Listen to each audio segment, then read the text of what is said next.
Hello everyone, this is Ram from state academy. आज हम आपको शब्दार्थ बताएंगे पाठ एक वह चिड़िया जो वसंत भाग 2 बुक से। और इस पाठ के यानी एक ये कविता है और इस कविता के लेखक हैं केदारनाथ अग्रवाल। तो शुरू करते हैं इस बहुत सुंदर कविता के शब्द अर्थ यानी कठिन शब्द अर्थ। पहले हम इसे पढ़ेंगे साथ साथ और जो इसमें कठिन शब्द हैं वो हम आपको साथ साथ बताएंगे। तो सबसे पहले हम स्टार्टिंग से ही पढ़ेंगे। वह चिड़िया जो चोंच मारकर दूध भरे झुंडी के दाने। स्टूडेंट्स, यहाँ पर है एक शब्द झुंडी। झुंडी का अर्थ होता है जो बाजरे की बालियां, यानी एक अन्न है, अनाज है जिसे हम कहते हैं जौ और बाजरे की बालियां।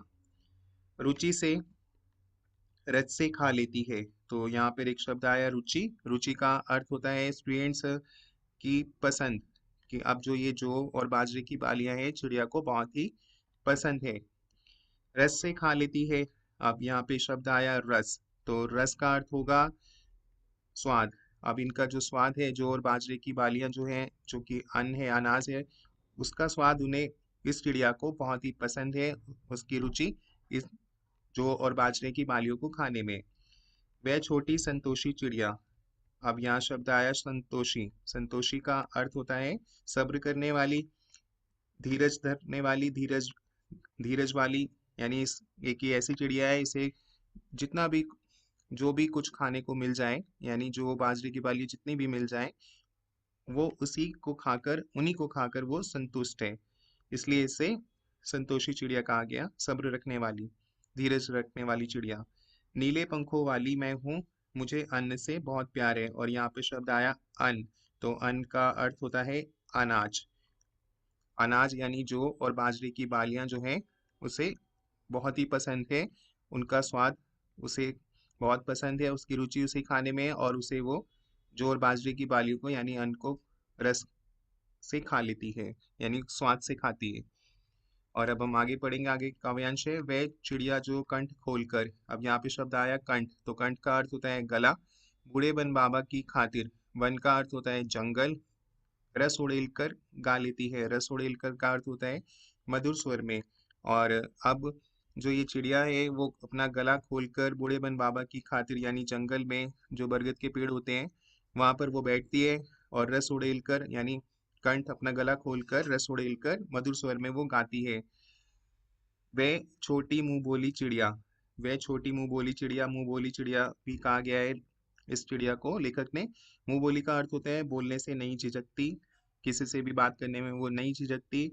नीले पंखों वाली मैं हूँ, उसके पंख नीले हैं, मुझे विजन से बहुत प्यार है। और यहाँ पे शब्द आया अब विजन। तो विजन का अर्थ होता है एकांत, सुनसान। उसको, इस चिड़िया को एकांत बहुत पसंद है।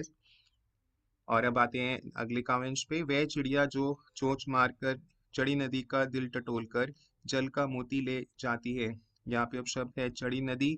चड़ी नदी होती है जल से भरी, जल से भरी उफनती हुई नदी। एक ऐसी नदी जो लबालब भरी है और उफनती यानी उसकी जो बहाव है बहुत तेज है।